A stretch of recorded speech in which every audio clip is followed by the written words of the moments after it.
With this, we're going to move on now, just again, in interest of time, as we have with these webinars. We'll be hearing from John Thornton. He's the president and founder of Clean Future Incorporated, a company connecting clean vehicle fleet customers with low carbon options. He's going to be helping us today with some of the carbon credits we might get from agricultural anaerobic digestion and some of the things we might deal with out there. So with that, we'll just go straight into John and have him give us his talk. So thank you. I'm pleased to talk about carbon credits as an economic opportunity for small and medium farms. Today I'll provide a current overview of the transportation carbon markets, including some of the changing market dynamics that are happening in these markets, as well as talk briefly about anticipated rule changes that could make anaerobic digestion much more attractive for small and medium farms. Today, I'm going to talk about renewable electricity from biogas to electric vehicles. This is a new opportunity. Historically, the interest has been for taking the biogas, cleaning up in the pipeline and taking it to transportation use. Instead, there's more opportunities in electric vehicles, and I'm going to show kind of where the state of the market is and talk about some anticipated changes we have on that. So just to give a little more background on myself, Clean Future provides a strong platform for connecting clean vehicle fleet customers with low carbon fuels, electricity, and other fuels. We specialize in some of the sub-zero carbon intensity fuels, particularly electricity from biogas. In the California and Oregon low carbon fuel markets, we are the certified pathway holder for over 12 pathways to essentially bring biogas electricity from manure into electric vehicles. So our business is really about helping fleets on fleet efficiency and transportation emission reductions, and also working with renewable fuel facilities, renewable energy projects to connect them with the transportation markets and help them participate in those lucrative markets.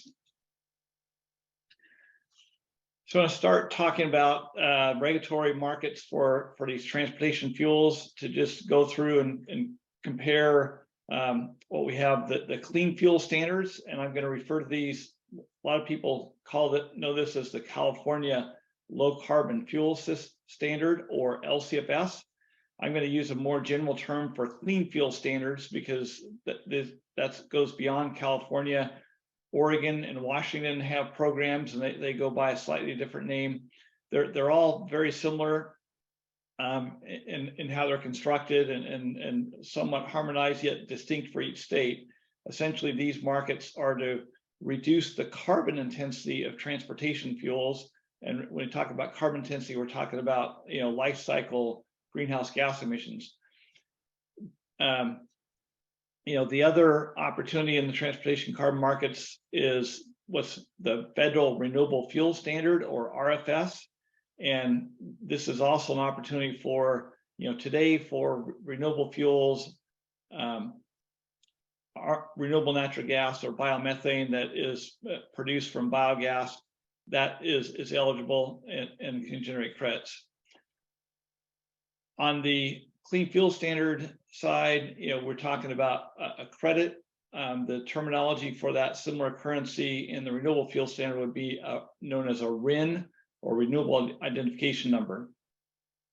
Again, both of these are about renewable fuels and lower carbon fuels. I'm going to use a term called CI, or carbon intensity, and that's something that's particularly important for these state-based transportation markets, and I'll get into that a little bit more here in a minute. So when we talk about carbon intensity, or CI, what we mean here is calculating the life cycle, and that would be all the way from the origination of the fuel all the way through the whole life cycle, through how it's produced, how it's refined, how it's distributed, how it's used in the vehicle. And in the California LCFS and Oregon Clean Fuels Program, these clean fuel standards, these all calculate that life cycle carbon intensity and essentially reward the cleaner fuel for that. In this case, I'm showing an example for ethanol. If it's used as transportation fuel, again, going all the way from the production of the feedstock. In this case, the corn is harvested, transported, produced into ethanol, transported again, brought to vehicles and used in vehicles. This carbon intensity is really, these programs develop a score, and essentially that rewards the programs, or rewards the fuel that participates in the programs. So here's an example of fuels in California's programs. And again, we have the carbon intensity score. Really focusing on today's talk, we're looking at the fuels that are on the right-hand side, where we're talking about, anaerobic digestion, and we can see there food waste. Food waste, if it's anaerobic digestion, it is a negative score, about -80. If that is manure from either swine or dairy, that gets much lower. And then there's even more opportunity around the biogas electricity. If that biogas is instead made into electricity, that has a wide-ranging score where it could run from -350 to up to -762 is what's currently certified.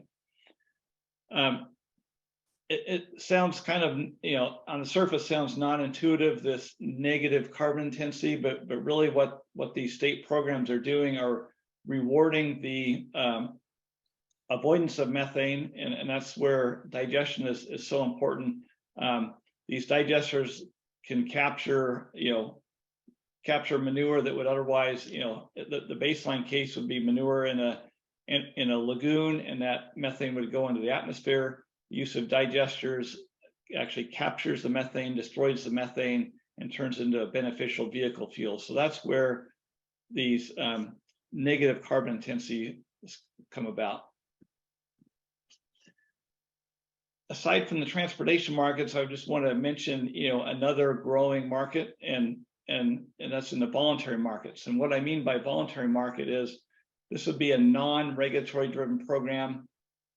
There's increasing interest from utilities, industry, Fortune 100 and 500 companies, all looking to buy renewable natural gas to satisfy sustainability goals, corporate initiatives, voluntary green programs. And this is another area that, again, we're seeing growth in this. Utilities want to green up their pipeline, providing voluntary renewable natural gas options to customers instead of fossil fuels. Industry wants to use renewable sources for thermal heat and process energy to lower the emissions and carbon emissions of their facility and their products. So this is a growing area. But again, I'm going to focus today mostly on the state transportation carbon markets. So just to give an overview on these clean fuel standards,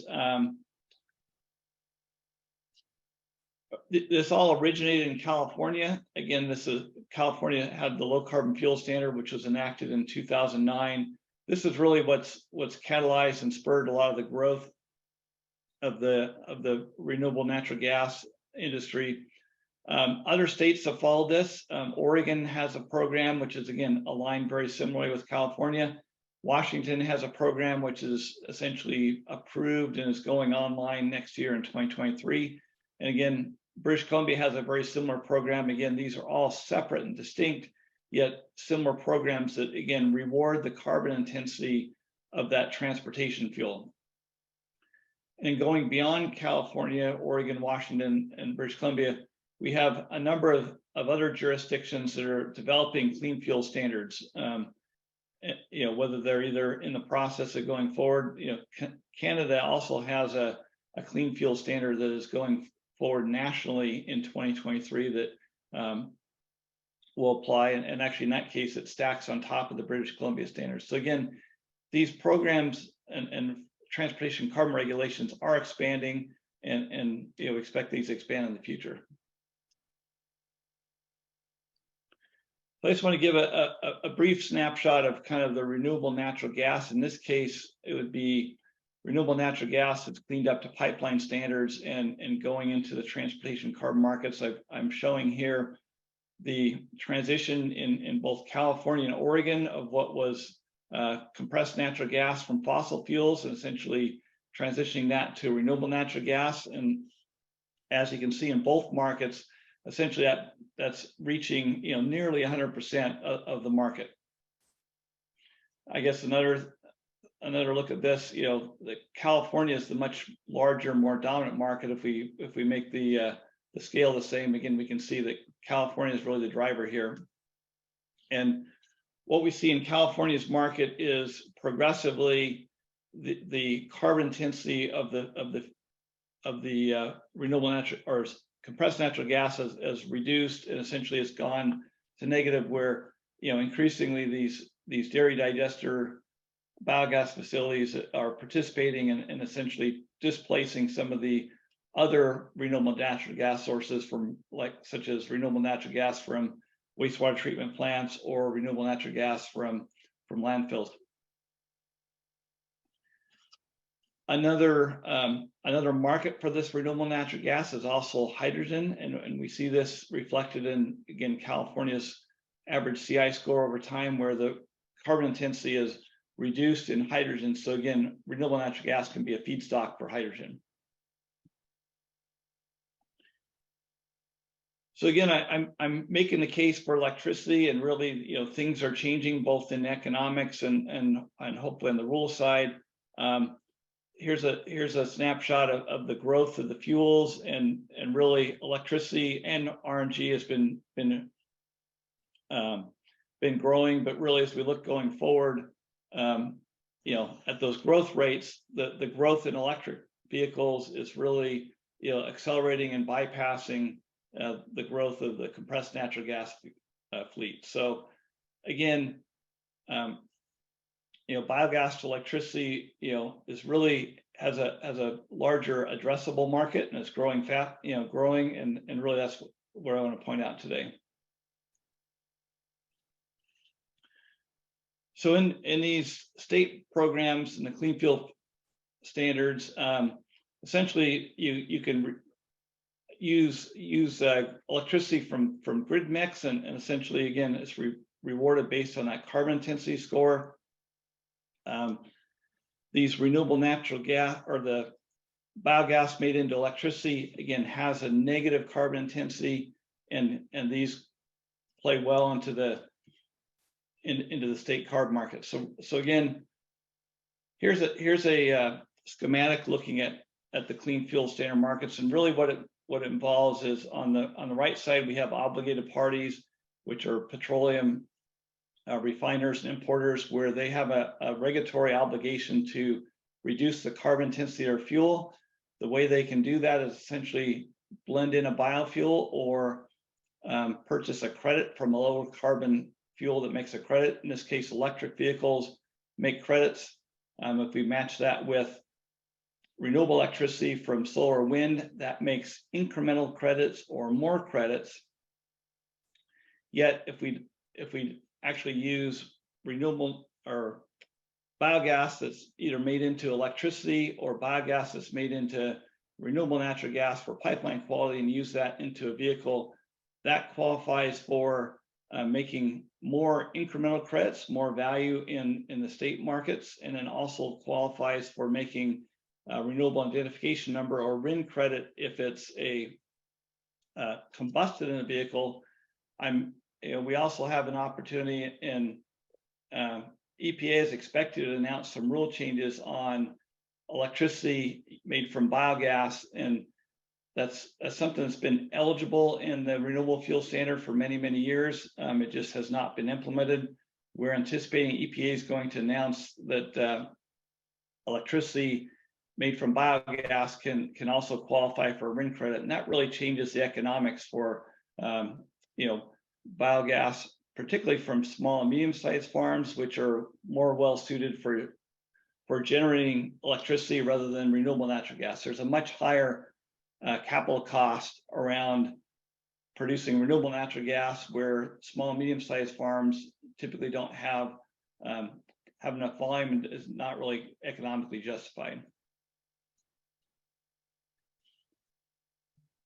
So again, looking a little bit about these markets, the clean fuel standard markets, again, It's all about the carbon intensity of the fuel, getting that renewable natural gas in the vehicle, getting that electricity in the vehicle in the jurisdiction. That's done by using what's known as book and claim accounting, essentially tracking the production of the renewable fuel and essentially matching that to an eligible vehicle use in the jurisdiction. I'm showing here also just a look at the historical pricing of the carbon credits for the Oregon and the California market. Historically, California's had a much higher price and been more lucrative and really attracting more of the fuel. But recently, there's over the last several quarters, there's become an oversupply of credits, mostly from renewable diesel coming into the California market, and that's really caused the California credit price to decline. Versus Oregon's credit price has been a relatively stable or static price over the last 18 plus months. So again, we have some changes in the market where Oregon is a more attractive market, and we have a new market coming online with Washington State, where we anticipate that's going to help as well. On the renewable fuel standard, I've also kind of showing the D3 RIN price. If manure is digested and made into either if pure manure is made into biogas and made into vehicle fuel, that qualifies as a category D3 RIN. If you happen to have other organics or food waste mixed in with that manure, that qualifies for a D5 RIN, which typically has a lower value. The other economic that comes into play here, and Wei mentioned this, and I'll show an example here, and unfortunately I omitted this, but another value stack in here is basically the commodity price, whether that's the commodity price of the electricity or whether that's the commodity price of the renewable natural gas, and that's just a small component of the revenue stream.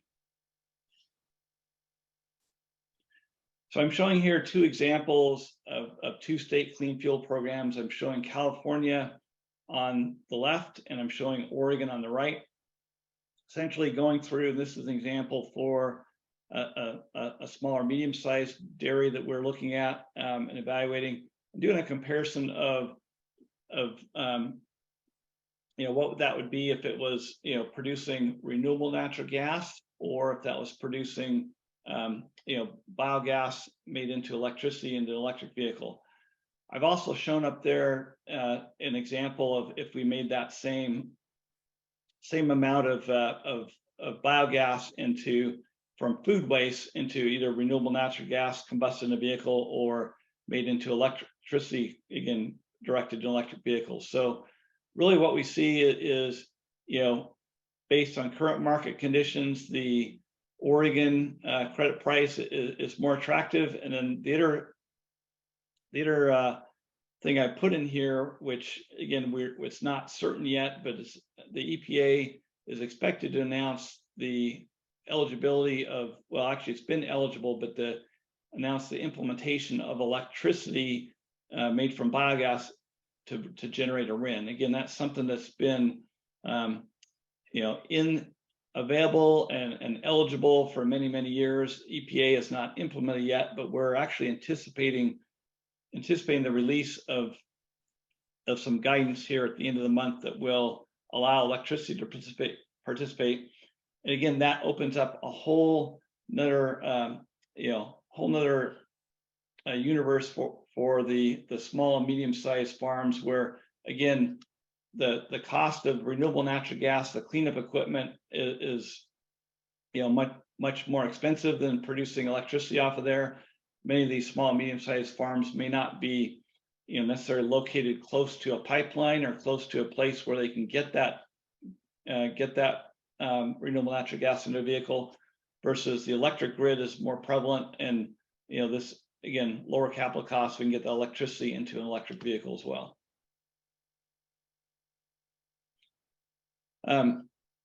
The other thing, so again, I've made some assumptions, or again, we've done some calculations in the carbon intensity. That whole subject of carbon intensity and how you derive that on a digester project is a whole nother complex topic. And again, I'm happy to take that offline and talk a little bit more about that. There's a lot of variables that go into that, a lot of things that go into that, how that is scored and quantified. So just to kind of wrap up, again, where we see the market, there's new opportunities for revenue from biogas. The new markets coming online with Washington State. Oregon's been an established market, but increasing in value. And again, with the oversupply of credits in California, mainly being driven by a surplus of renewable diesel, changes around some of the market dynamics. As I mentioned, the EPA is expected to make some guidance available on electricity to generate RINs. We expect that will really improve the economics for these projects. There's also an expectation or anticipation of some changes in the rules for feedstocks. And again, this is relevant to, if you are digesting manure alone, you produce what's known as a D3 RIN, and that has a higher value historically. If you use an organic waste and mix that in, the rules are such that you tend to default then to a D5 RIN, which has a lesser value. Again, there is some expectation that EPA is going to make some changes on that will make that a little bit easier to digest the other organic matter with manure and essentially not see that penalty. Anyway, those are what I had for my remarks, and wanted to go ahead and open up for questions then.